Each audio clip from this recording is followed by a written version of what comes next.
जय हिंद दोस्तों। आज मैं आपके लिए लेके आया हूँ वैदिक सभ्यता पार्ट 2। इससे पहले आपने पुराने पार्ट नहीं देखे हैं तो उनको जाके देख लो, लिंक डिस्क्रिप्शन में दे दी गई है। और वीडियो को बिना स्किप करते हुए देखना ताकि आपका कोई भी क्वेश्चन मिस ना हो। तो चलिए स्टार्ट करते हैं। देखते हैं पहला क्वेश्चन। और यदि आपको ये वीडियो पसंद आए तो please like share and subscribe ज़रूर कीजिए और वीडियो को बिना स्किप करते हुए देखना, जिससे कि आपका कोई भी क्वेश्चन मिस ना हो। तो चलिए वीडियो स्टार्ट करते हैं।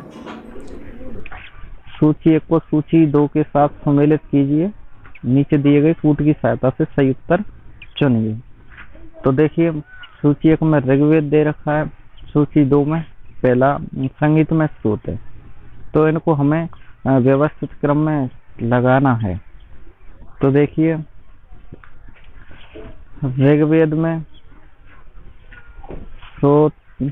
स्तोत्र एवं प्रार्थनाएं हैं और यजुर्वेद में स्तोत्र एवं कर्मकांड और सामवेद संगीत में और ये अथर्ववेद तंत्र मंत्र एवं वशीकरण अथर्ववेद में है। तो इसका करंट आंसर ये हो जाएगा 1 नंबर। क्वेश्चन नंबर अगला 42वां क्वेश्चन। आरंभिक वैदिक साहित्य में सर्वाधिक वर्णित नदी है सिंधु, शतद्री, सरस्वती या गंगा। तो उसका आंसर हो जाएगा सिंधु नदी। Question number 43वां। उपनिषद काल के राजा अश्वपति शासक थे काशी के, केकय के, पांचाल के या विदेह के। तो इसका करेक्ट उत्तर हो जाएगा केकय के। क्वेश्चन नंबर 44वां। अध्यात्म ज्ञान के विषय में नचिकेता और यम का संवाद किस उपनिषद में प्राप्त होता है? विद्यारण्य उपनिषद में, छांदोग्य उपनिषद में, कठोपनिषद में या केन उपनिषद में। तो इसका करेक्ट आंसर हो जाएगा कठोपनिषद में। क्वेश्चन नंबर अगला 45वां। वैदिक नदी कुंभ या काबुल का स्थान कहाँ निर्धारित होना चाहिए? अफगानिस्तान में, चीनी तुर्कमेनिस्तान में, कश्मीर में या पंजाब में। तो दोस्तों, कुंभा काबुल का अफगानिस्तान में होना चाहिए। अगला क्वेश्चन देखते हैं दोस्तों 46वां। कपिल मुनि द्वारा प्रतिपादित दार्शनिक प्रणाली है पूर्व मीमांसा, सांख्य दर्शन, न्याय दर्शन या उत्तर मीमांसा। तो इसका करेक्ट आंसर है सांख्य दर्शन। क्वेश्चन नंबर 47वां। भारत के किस स्थल की खुदाई से लोह धातु के प्रचलन में प्राचीनतम प्रमाण मिले हैं? तो उसका तक्षशिला, अतरंजी खेड़ा, कौशाम्बी या हस्तिनापुर। तो उसका करेक्ट आंसर है अतरंजी खेड़ा। क्वेश्चन नंबर अगला 48वां। निम्नलिखित में से किसका संकलन ऋग्वेद पर आधारित है? यजुर्वेद, सामवेद, अथर्ववेद, इनमें से कोई नहीं। तो उसका सामवेद पर आधारित है। सामवेद संकलन है जो ऋग्वेद पर आधारित है। क्वेश्चन नंबर 49वां। निम्न से कौन सा निम्नांकित में कौन प्रस्थानात्रय में शामिल नहीं है? प्रस्थानात्रय में शामिल नहीं है भगवत, भगवत गीता, ब्रह्मसूत्र या उपनिषद। तो इसका करेक्ट आंसर हो जाएगा भागवत। Question number 50वां। कर्म का सिद्धांत किस पर है? किससे संबंधित है? न्याय से, मीमांसा से, वेदांत से या वैशेषिक से। तो इसका करेक्ट आंसर हो जाएगा मीमांसा से। कर्म का सिद्धांत मीमांसा से संबंधित है। क्वेश्चन नंबर अगला 51वां। सम्मिलित कीजिए। अथर्ववेद ईश्वर महिमा चलो को सम्मिलित करते हैं। अथर्ववेद औषधियों से संबंधित है और ऋग्वेद ईश्वर महिमा से संबंधित है और यजुर्वेद बलिदान विधि से संबंधित है और सामवेद संगीत से संबंधित है। तो इसका ए हो जाएगा यजुर्वेद, अथर्ववेद औषधि से संबंधित है। अगला क्वेश्चन देखते हैं। चरक संहिता नामक पुस्तक किस विषय से संबंधित है, अर्थात राजनीति, चिकित्सा या धर्म? तो ये चिकित्सा से संबंधित पुस्तक है। क्वेश्चन नंबर देखते हैं अगला 53वां। यज्ञ संबंधी विधि विधानों का पता चलता है ऋग्वेद से, सामवेद, ब्राह्मण के ग्रंथों से या यजुर्वेद से? तो इसका यजुर्वेद से पता चलता है। Question number 54वां।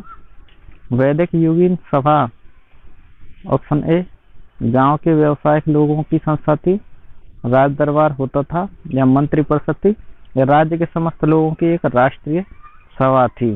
तो इसका करेक्ट आंसर हो जाएगा मंत्री परिषद थी,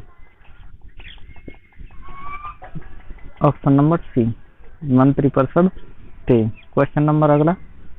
वैदिक युग में प्रचलित लोकप्रिय शासन प्रणाली थी निरंकुश, प्रजातंत्र, गणतंत्र या वंशानुगत राजतंत्र? तो इसका करेक्ट आंसर हो जाएगा दोस्तों गणतंत्र। वैदिक युग में लोकप्रिय शासन प्रणाली थी गणतंत्र। क्वेश्चन नंबर 56वां देख। सबसे प्राचीन वेद कौन सा है, ऋग्वेद, यजुर्वेद, सामवेद या अथर्ववेद? तो इसका करेक्ट आंसर हो जाएगा ऋग्वेद। सबसे प्राचीन वेद ऋग्वेद है। Question number 57। निम्नलिखित में से कौन भारतीय दर्शन की आरंभिक विचारधारा है, सांख्य, वैशेषिक, मीमांसा या योग? तो इसका करेक्ट आंसर हो जाएगा सांख्य। Question number 58। सांख्य, योग, न्याय, वैशेषिक, मीमांसा एवं वेदांत, इन 6 भिन्न भारतीय दर्शनों की स्पष्ट रूप से अभिव्यक्ति हुई है वैदिक युग में, गुप्त युग में, कुषाण युग में, मौर्य युग में? तो इसका करेक्ट आंसर है वैदिक युग में। वैदिक युग में ए करेक्ट आंसर है। क्वेश्चन नंबर 59वां देखते हैं। निम्नलिखित में से वह दस्तकारी कौन सी थी जो आर्य द्वारा व्यवहार में नहीं लाई गई थी? नहीं लाई गई थी। मृद भांड या मिट्टी के बर्तन, आभूषण, बड़ेगिरी काष्ठकारिता, लोहार या लोहारगिरी? तो उसका करेक्ट आंसर हो जाएगा लोहार। क्वेश्चन नंबर 60वां दोस्तों, सम्मिलित करना है।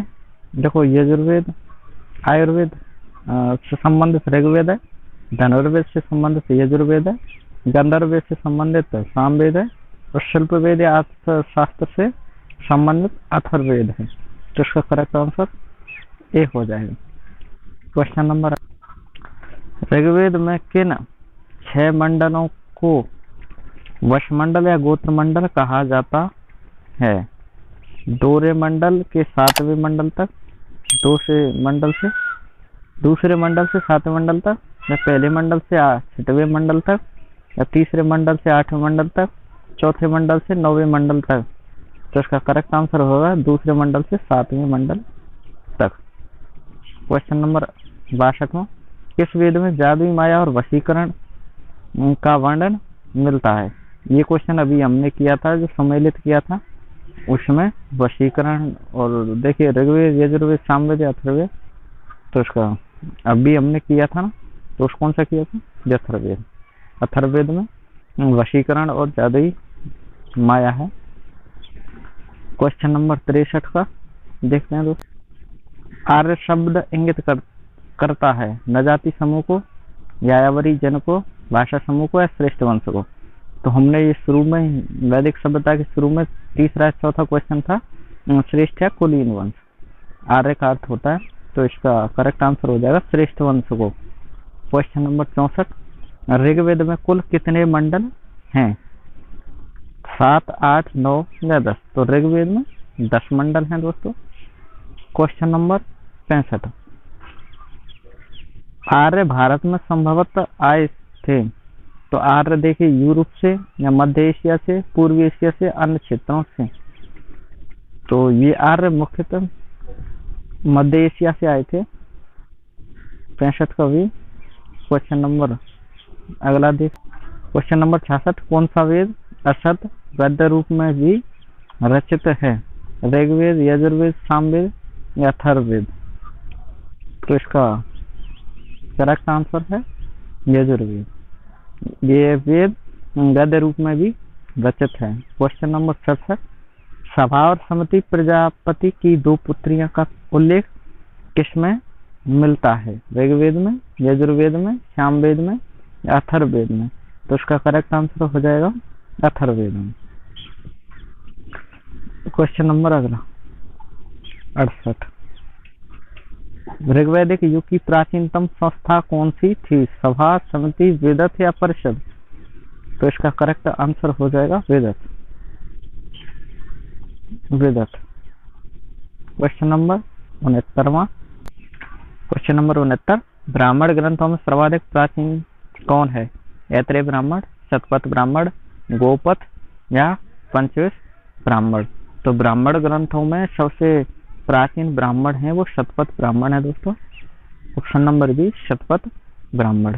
क्वेश्चन नंबर 70, गोत्र व्यवस्था प्रचलन कब आई? ऋग्वैदिक काल में, उत्तर वैदिक काल में, मध्य काल में या शूद्र काल में?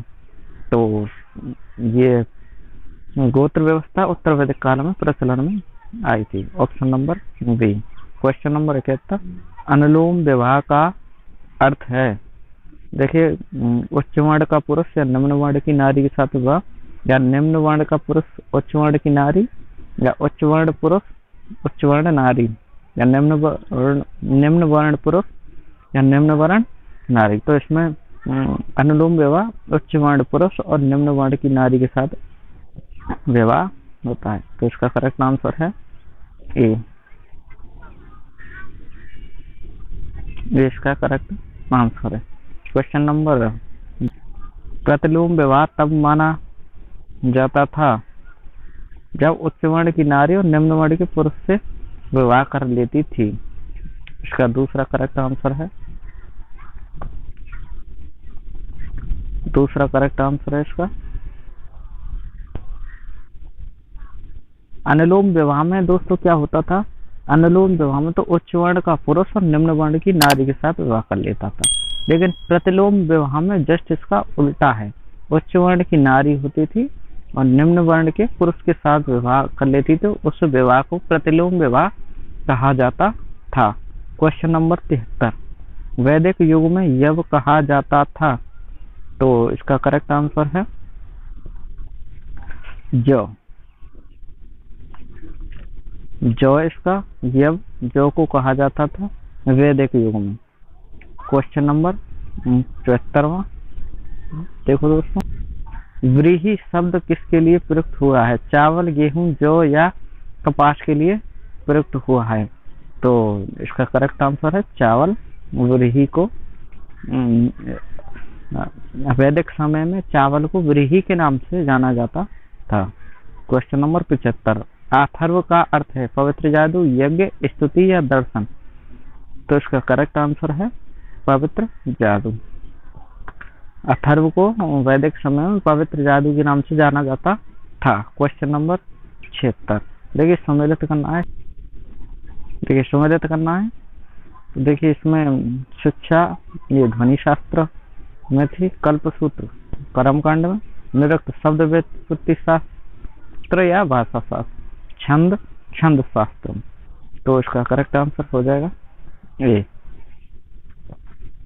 क्वेश्चन नंबर अगला दोस्तों 77, प्राचीनतम व्याकरण अष्टाध्यायी के रचनाकार हैं? गौतम, कपिल, पतंजलि या पाणिनि? तो इसका करेक्ट आंसर हो जाएगा पतंजलि। प्राचीनतम व्याकरण अष्टाध्यायी के रचनाकार पाणिनि थे। पतंजलि की महाभाष्य थी। तो क्वेश्चन अगला देखते हैं, निम्न में से कौन सी स्मृति का प्राचीनतम रूप है? मनुस्मृति, याज्ञवल्क्य स्मृति, नारद या पाराशर स्मृति? तो इसका उत्तर हो जाएगा मनु स्मृति। क्वेश्चन नंबर 79, आदि काव्य की संज्ञा किसे दी जाती है? रामायण, महाभारत, गीता या भगवत पुराण? तो आदिकाल की संज्ञा रामायण को दी जाती है दोस्तों। रामायण इसका करेक्ट आंसर हो जाएगा। तो क्वेश्चन नंबर 80वां देखते हैं। प्राचीनतम पुराण है मत्स्य पुराण, भगवत पुराण, विष्णु पुराण या वायु पुराण। तो इसका करेक्ट आंसर है Matsya Purana. Question number A, Matsya Purana answer number A. यदि वीडियो पसंद आई हो तो दोस्तों लाइक शेयर एंड सब्सक्राइब जरूर करें, ताकि आपको इंडिया जीके के सभी प्रश्नों को आपके पास पहुंच सकें। तो मिलते हैं पार्ट 3 में वैदिक काल के में। तब तक के लिए जय हिंद, जय भारत, वंदे मातरम।